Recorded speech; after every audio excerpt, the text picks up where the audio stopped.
आपके ज़िलाई साहब के घर के ऊपर छापा मारा गया, उसके बाद एक अदद और ऑडियो लीक भी एक सामने आई है। सबसे पहले कल रात की डेवलपमेंट के बारे में बात कर लेते हैं। परवेज ज़िलाई साहब के घर पे ये जो छापा मारा गया, ये हुकूमत के नॉलेज में था, हुकूमत की अप्रूवल के साथ हुआ सर ये सब कुछ? ये जो ऑपरेशन हुआ है तो ये मेरे नोटिस में बिल्कुल पहले से नहीं था, और जब ये ऑपरेशन शुरू हुआ, या मेरा ख्याल है शुरू हुए काफ़ी टाइम हो गया था, जब मुझे मीडिया के थ्रू पता चला, तो मेरे लिए भी ये बात जो है, जो उन्होंने यूज़ ऑफ फोर्स किया मौके के ऊपर, तो इस हद तक जो है वो कोई बात मुनासिब नहीं लग रही थी। तो मैंने फौरी तौर पे CCPO लाहौर से रब्ते की कोशिश की, तो उनका नंबर रिस्पॉन्ड नहीं हो रहा था। तो बाद में फिर कोई आधे घंटे बाद उन्होंने मुझे बताया कि मैं मदीने में हूँ। तो मेरा ख्याल है कि शायद वो गए हुए हैं, जो है वो बाहर गए हुए हैं उम्रे के लिए। तो इस दौरान मैंने कोशिश तो की कि मेरा जो बाकी हाई एप्स हैं, IG साहब हैं, कि उन लोगों से रब्ता हो और इससे मतलब जो है वो मालूमात हासिल की जाएँ। हाँ, लेकिन मेरा रब्ता किसी से हो नहीं सका। तो राणा साहब, अब तो इस बात को तकरीबन 24 घंटे गुजरने वाले हैं, अभी तक भी नॉलेज नहीं है कि ये किसके कहने के ऊपर ये सब कुछ किया गया। ये तो काफ़ी परेशान कुन बात नहीं है सर? नहीं, देखें, इसमें जिम्मेदार तो वही लोग हैं जो मौके पे मौजूद थे, और उन्होंने अगर यानी यूज़ ऑफ फोर्स एक्सेसिव किया है तो फिर उसके भी वही जिम्मेदार हैं, या फिर उनको ये बात वजाहत करनी चाहिए, एक्सप्लेन करनी चाहिए कि उनको ये सारा कुछ करने की जो है वो क्यों ज़रूरत पड़ी। क्योंकि एक यानी रूटीन के में इस हद तक कि आप जो है वो गेट तोड़ें और जो है वो घर में दाखिल हों, उसकी जो है वो ज़रूरत नहीं होती। और वैसे भी मेरा तो ख्याल है कि कल परवेज़ ज़िलाई साहब बाहर घूमते रहे हैं, एक दो जगह पे तो मैंने खुद उनको मीडिया पे देखा, तो वहाँ पे उनको बड़ी आसानी से गिरफ़्तार किया जा सकता था। इतना यानी ऑपरेशन को मुश्किल बनाने की ज़रूरत नहीं थी। नहीं तो फिर राणा साहब, ये कहा जा सकता है, क्योंकि जारी बात है इसका असर जो है वो आप लोगों का जो मुज़ाकराती अमल एक चल रहा है उसके ऊपर इसके छींटे तो पड़ेंगे सारी चीज़ के। तो अगर आप ये फरमा रहे हैं कि एक नापसंदीदा अमल हुआ है, ये जो कुछ भी हुआ है, तो इस सिलसिले में तो फिर बतौर वज़ीर दाखिला आपको एक्शन लेना चाहिए, उन जो भी जिम्मेदार हैं उनके खिलाफ एक्शन होना चाहिए। नहीं, देखें, पंजाब गवर्नमेंट जो कि केयर टेकर गवर्नमेंट है, और पंजाब पुलिस वो बराह रास्त तो वजारत दाखिला के मुतहत नहीं है, बल्कि वो वज़ीर आज़म के भी मुतहत नहीं है।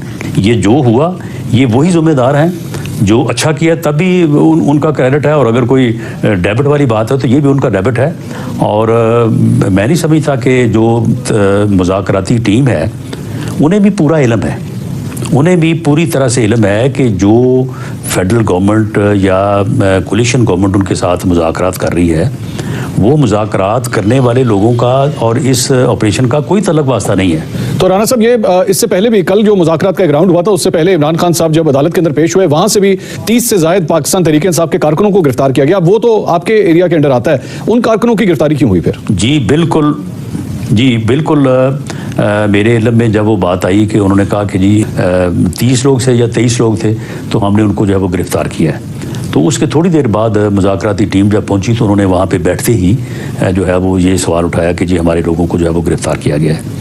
तो मुज़ाकराती टीम ने वहाँ से मेरे साथ बात की, जो दोनों तरफ से मुज़ाकराती टीम थी, तो मैंने मालूम करके उनको बताया, मैंने कहा कि ये यानी सिंपल दफ़ा 144 की खिलाफ वर्जी है, कोई ऐसा सच मुकदमा दर्ज उनके खिलाफ नहीं हुआ, और उन्होंने भी कोई किसी चीज़ को आग नहीं लगाई, किसी चीज़ को तोड़ा नहीं। तो अगर आप समझते हैं कि उनको रिहा कर देना चाहिए और उनके खिलाफ कोई कार्रवाई नहीं होनी चाहिए, तो हम हाज़िर हैं। तो उन्होंने कहा कि जी बिल्कुल ठीक है, आप उनको रिहा कर दें ताकि हमारा यहाँ पर जो है वो मामला जो है ना वो स्मूथ आगे बढ़े। तो उनको उसी वक्त जो है वो रिहा कर दी। एतजाज़ एहसन साहब आज मीडिया से गुफ्तगू कर रहे थे, वो पाकिस्तान पीपल्स पार्टी से ताल्लुक़ रखते हैं, तो वो ये तासुर दे रहे थे कि हुकूमत खुद इन मुज़ाकरात के अमल से जो है वो एक राह फरार इख्तियार करना चाहती है और इस मामले को यहीं पर ख़त्म कर देना चाहती है। ख्वाजा आसिफ साहब कल हमारे प्रोग्राम में तशरीफ़ लाए हुए थे, उन्होंने भी यही तस्करा किया कि मुझे इस अमल से ज़्यादा उम्मीद नहीं है, और मेरा ख्याल में एक फ्यूटाइल एक्सरसाइज हो रही है, इसका हासिल वसूल कुछ भी नहीं होना। लेकिन आपकी बातें कुछ डिफरेंट लग रही हैं, जिस तरह आप मुज़ाकराती अमल के हवाले से काफ़ी ऑप्टिमिस्टिक दिखाई देते हैं। देखें, जो कोलिशन पार्टनर्स की पार्टी हेड्स की जो मीटिंग हुई है उसमें जो गुफ्तगू हुई है, तो उसमें इस बात के ऊपर तो ये तय है कि इलेक्शन एक दिन होने चाहिए। ऐसा नहीं है कि 5 असम्बलियों का इलेक्शन इसी साल होना है तो एक का आप पहले करवा दें और बाकी 4 का कहेंगे जी हम इसको जो है वो 2 महीने बाद करवाएंगे। चलिए, अगर कोई 2 साल की 3 साल की बात होती तो चलो समझ आ सकती थी। ये 1.5 महीने बाद इलेक्शन 4 असम्बलियों का होगा तो एक का जो है वो 2 महीने पहले होगा, ये तो कोई बात नहीं बनती।